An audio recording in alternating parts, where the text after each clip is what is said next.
Hello, everyone. Welcome back to the channel. Today, we're going to be going over almost every Sudoku solve technique. If you're new to Sudoku, don't worry if some of these kind of go over your head a little bit. The more advanced techniques take a lot of practice to even understand sometimes, let alone master. So, as we get further through the video, those probably won't be as relevant, but kind of see this as an introduction to what the world of Sudoku has to offer.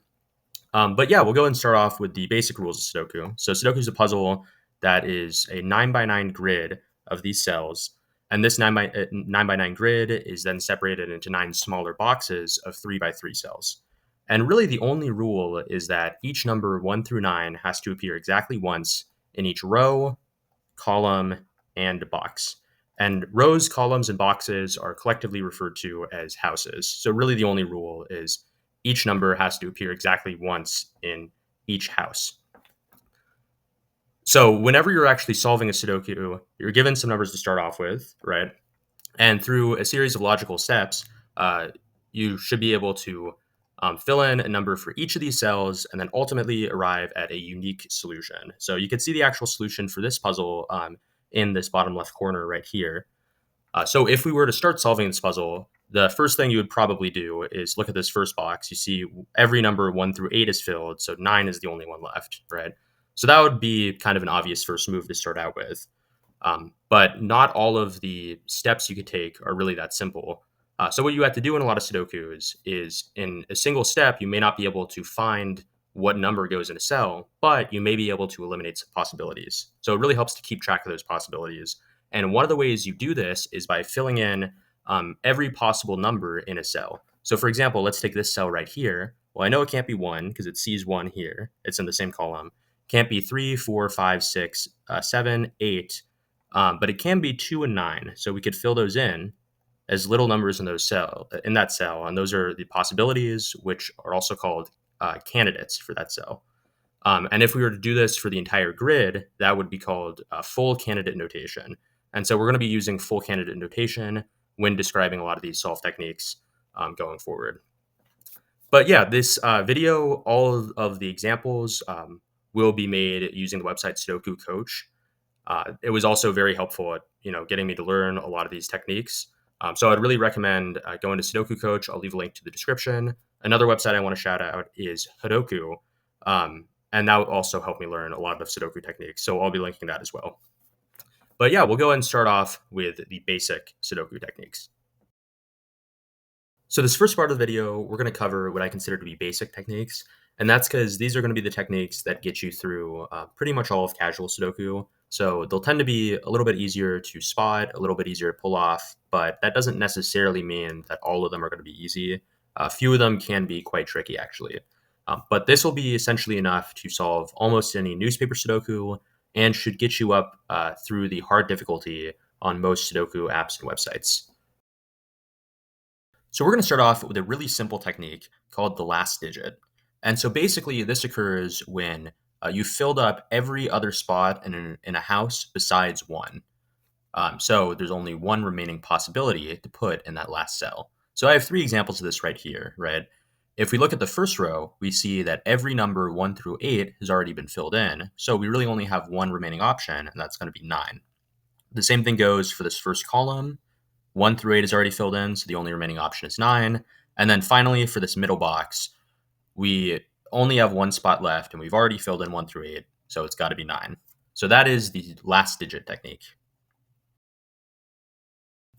The naked single, despite its mature name, is another one of the first techniques you're going to learn.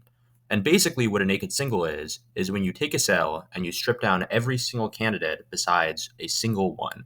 So that's why it's called a naked single. And I have an example of that in this grid right here. So let's focus on this highlighted cell right here. We could look at the other cells it sees. So we notice it sees 1, 2, and 3 in the same row. It sees 4, 5, and 6 in the same column. And then it sees 7 and 8 in the same box. So every single candidate, 1 through 8, has been eliminated. That means we're only left with a 9. And that is the naked single. The next technique we're going to cover is called the hidden single. And a hidden single basically just means we're limiting a candidate to a single position within a house. Therefore, it has to occupy that position in a house, right? So this is kind of easy to see when we look at boxes in particular. because we can kind of crosshatch different candidates and see where they could occupy in the box. So let's look at nines here, and let's look at this bottom left box. We can kind of crosshatch here. We know that 9 is going to make those two cells impossible to be 9s. This 9 is going to make it impossible for these cells to be 9. And finally, this 9 is going to make it impossible for this cell to be 9. Therefore, we're limiting 9 to a single location, and that's going to be right here. And we can apply that same logic to these other cells that I have highlighted, and that'll allow us to identify all of the 9s in this grid just using hidden singles. Hidden singles are a bit harder to see in rows and columns, but I have a couple examples here. So starting off with this rightmost column, these first 3 positions can't be 9 because there's already a 9 in this box. This cell right here can't be 9 because there's already a 9 in this row. And finally, this cell right here can't be 9 because there's also a 9 in this row. So notice in this column, there's only one position the 9 can be, so it must be here. Same logic goes for the rows. We know these 3 positions on this row can't be 9 because there's already a 9 in the box. There's a 9 in this column, so this cell can't be 9. And finally, there's a 9 in this column, so this cell can't be 9 either. Therefore, in this row, there's only one position where a 9 can be, and it must go there. So that is the hidden single. The next technique we're going to look at is called the locked candidate. So unlike a naked single and a hidden single, a locked candidate won't directly reveal what number goes in a cell, but what it can do is it could restrict certain candidates to a position where they will cause additional eliminations. So one way they could do that is by restricting all the candidates in a box to a single line, and therefore it will eliminate any other candidates on that line. So let's take an example of what that looks like. So I'm going to highlight the 9s on this grid. And if you look at the middle box, there seem to be 3 positions where a 9 could be, right? But if we take a look at the box just to the right of it, we notice that all of the 9 candidates in this box are restricted to a single line. Therefore, no other 9s can exist on this line. So we can eliminate the 9s in these 2 cells, and that essentially makes our 9 a hidden single now because it's been restricted to a single position on the box. So essentially, these 9s point down the line and eliminate any other candidate on the line. So that's called a pointing locked candidate. Now, kind of the opposite of that is what's called a claiming locked candidate, where you restrict candidates on to positions on a line that cause eliminations within a box. And there's also an example of that in that grid. So let's turn our attention to the second row here. Notice how in the second row, a 9 can exist there, or there. So the only positions where 9 can exist on the second row happen to be in this top right box. Therefore, those candidates can essentially claim this box and eliminate all other 9s. Because if a 9 was to exist in any of these other cells, that would make it impossible for any 9 to exist along this row. So these 3 9s essentially claim the box and eliminate all other 9s, and that's called a claiming locked candidate. So that is the locked candidate.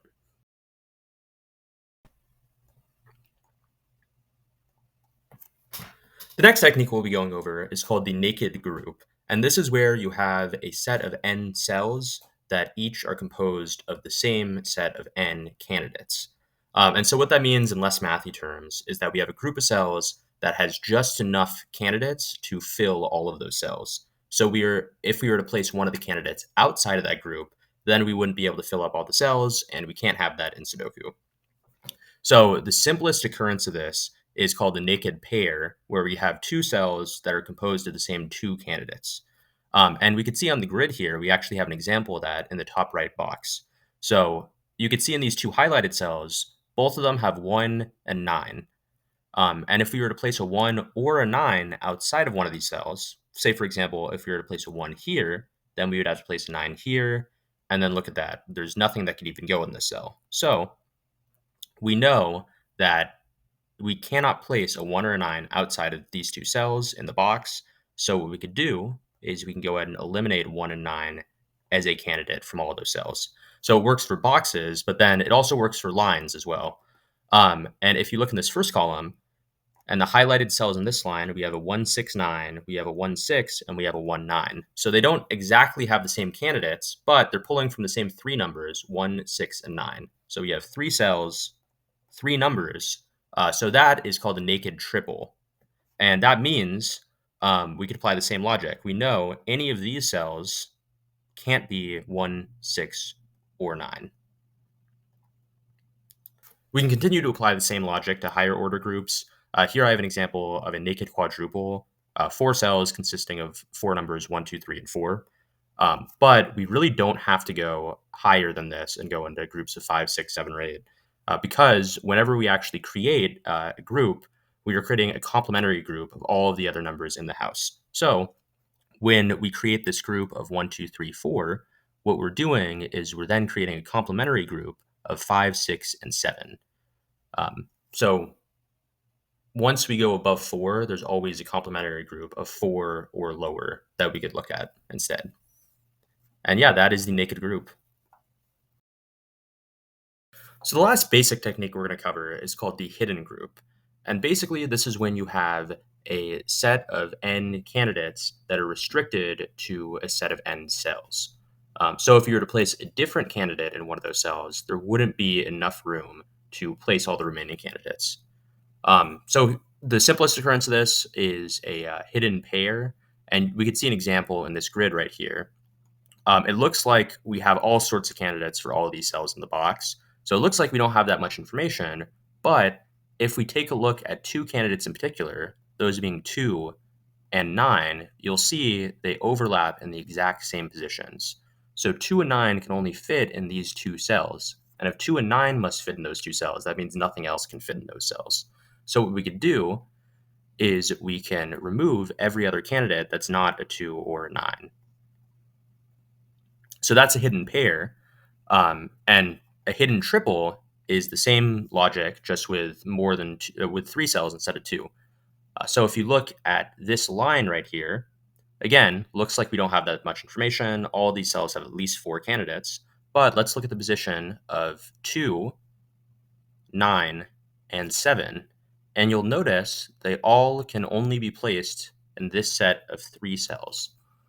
So anything that's not a 2, 7, or a 9 can't go in those cells.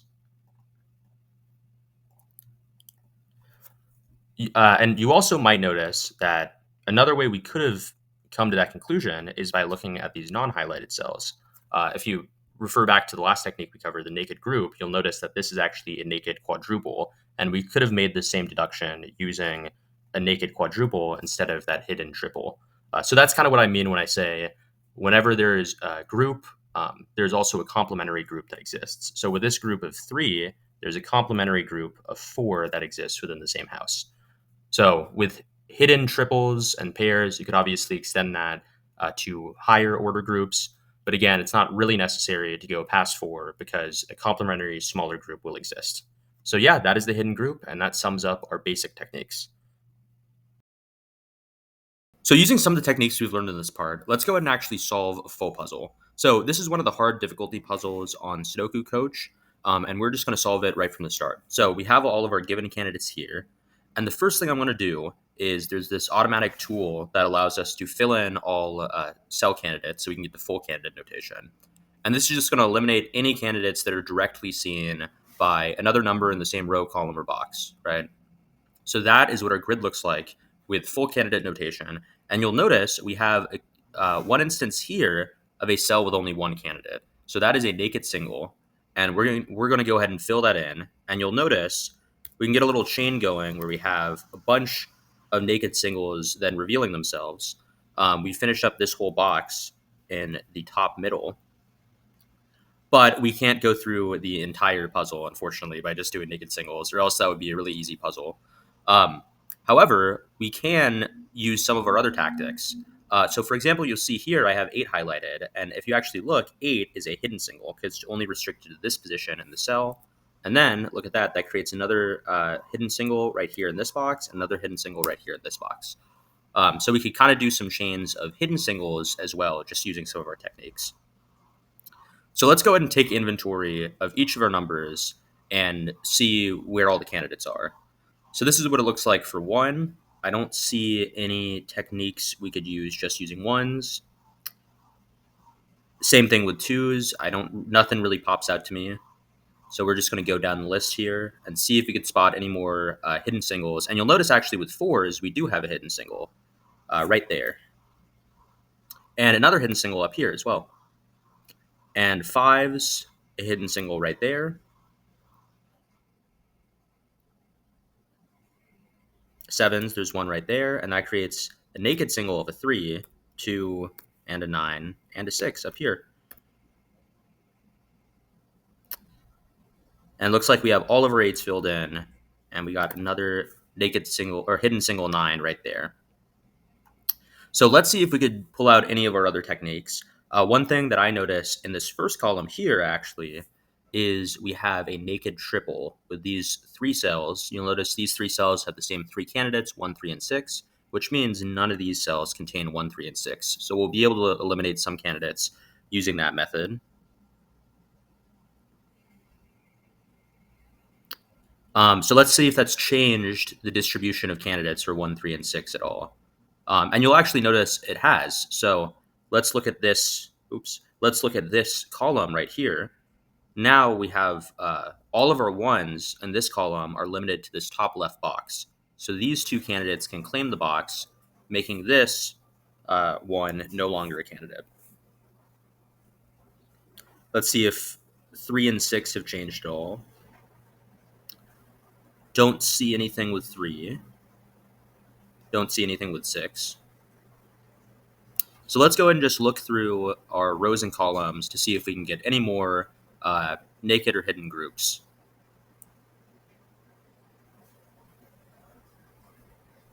So here we got 2, 7, 5, 7, and 2, 5, 7. And actually it looks like we only have a single 1 in this entire line. Yeah, so this would be a hidden single right here. And that creates a naked single. We have a naked pair right here, 3, 6, and a 3, 6, which means that can't be a 3 or 6. It must be a 1. Then we got 6 right here, 5, 3, and we just have this long chain of naked singles that we're able to do. That's why this full candidate notation is so helpful, because those naked singles are immediately visible.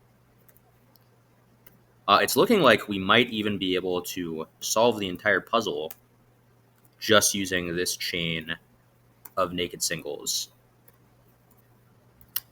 And there we go. Yeah, so again, using those techniques, we are able to solve a hard difficulty puzzle, and it only took us 5.5 minutes. So that full candidate notation really helps. I did kind of cheat a little bit by using the automatic, filling it all in, but I didn't want to go through, subject y'all to the tedious process of going through and labeling each of those. But yeah, those that full candidate notation is really powerful, and we're able to go through a lot of really powerful solve techniques just using those hidden groups, naked groups, locked candidates, hidden singles, and naked singles. So yeah, that's going to sum it up for this part of the video. And thanks for watching. Make sure to like and subscribe if you enjoyed.